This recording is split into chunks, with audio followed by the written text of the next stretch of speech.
Ние сме единствената земја во регионот каде што сестрите не се озаконити. Знаете, кога немате закон, немате лиценца, кога немате лиценца, немате одговорности, немате на основа на што да одговарате. Тоа е многу сериозно нешто. Немате процес во кој што се образувате, немате вертикала, не ја следите европската директива. Што ќе биде кога ќе се отворат поглавијата за влез во Европа за здравство?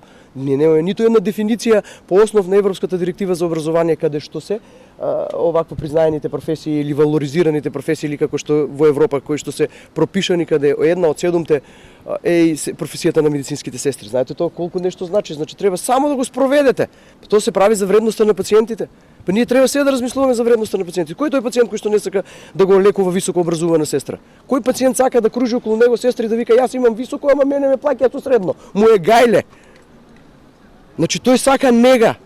Тој сака вие да си го исполните вашите работни задачи и вие не можете да сабајле 10 пациенти да ги нарани една сестра или да ги обскрби да ги услужи, а треба 3 да бидат околу нив во, да речеме, во елективните оделенија. И не може во интензивните неги на еден пациент, наместо да имате на еден пациент една сестра, да имате една сестра на 6 и 7 пациенти.